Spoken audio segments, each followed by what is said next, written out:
Hey everyone, let's talk about a word that pops up in assignments all the time and, let's be honest, can be a little intimidating: analyze.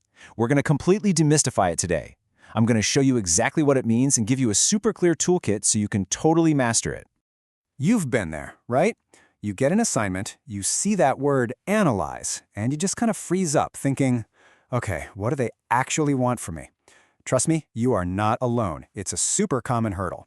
But by the time we're done here, you're going to see that word as an opportunity, not something to dread. So, here's the game plan. First up, we're going to nail down what analyze really means. Then, I'm giving you a 6-step toolkit that you can literally use for any assignment. After that, we'll dive into the common traps people fall into so you can avoid them. And to wrap it all up, we're going to see it all in action with a real-world example. Sound good? All right, let's jump right in. First things first, what is your professor actually asking for when they tell you to analyze something? Let's break it down.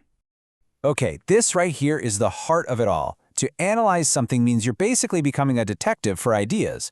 You're not just looking at the whole picture, you're taking it apart. You break a big topic down into its smaller, essential pieces. And then, this is the most important part, you figure out how all those little pieces connect and work with each other.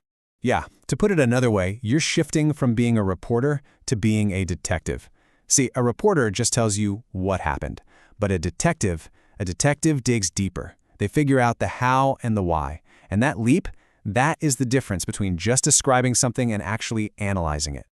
Okay, so we know what analysis is, but how do you do it? Well, I'm about to give you a powerful 6-step toolkit that's going to be your new best friend for any assignment. Ready? Here's your step-by-step guide. First, you break it down.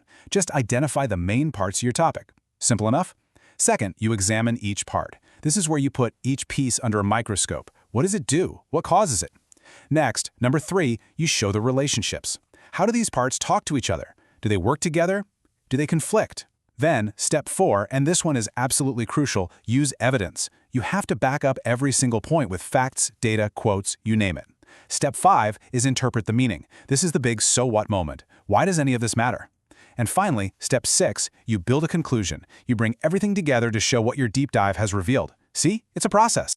You know, sometimes the best way to understand what something is to understand what it is not.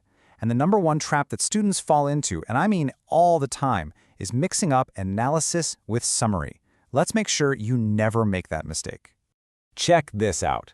It couldn't be clearer. A summary basically just tells you what something says. It's like rewriting information or just listing points. But analysis? Analysis asks why and how. It's all about interpreting the meaning behind the facts and building your own argument. I love this way of thinking about it. A summary just repeats information, but a real analysis reveals something new. So, let's be super clear. This is your mental checklist. If you catch yourself just describing the topic, or just rephrasing what a source said, or maybe throwing out opinions without any evidence to back them up, you need to pause. That's a red flag that you're summarizing, not analyzing. You've got to push deeper. Analysis is all about adding your layer of critical thought to the conversation. Okay, theory is one thing, but let's see how this actually works in the real world. Let's grab that 6-step toolkit and apply it to an actual assignment prompt, step by step. So here's our prompt. Analyze the causes of inflation in developing countries. And notice that keyword right there. It doesn't say list the causes, it doesn't say describe them, it says analyze. That's our signal, time to get the toolkit out. All right, first up, step 1, break it down. Inflation is this huge, messy topic, right? So we're not going to try to tackle it all at once. Instead, we break it into smaller, more manageable pieces. Things like demand, supply, government policy, and maybe some external factors. Suddenly, it's not so overwhelming. We have our starting points.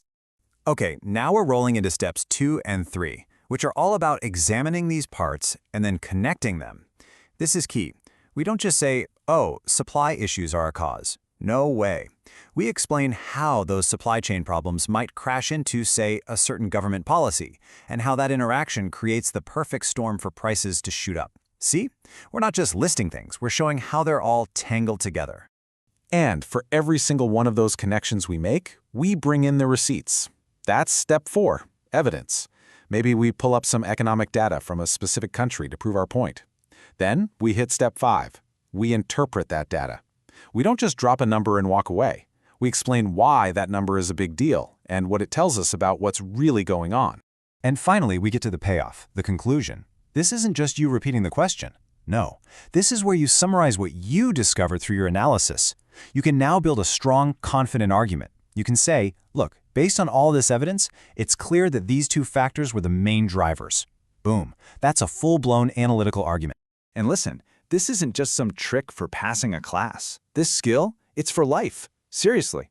Whether you're figuring out your finances, trying to understand a news headline, or solving a problem at your job, this ability to break things down, see the connections, and demand evidence, well, it's basically a superpower for navigating the world. So, from now on, when you see that word analyze, I don't want you to feel that old sense of dread. I want you to see it as an invitation to be a detective, to dig deeper, and to figure out how things really work. So the only question left is, what complex idea are you going to take apart next?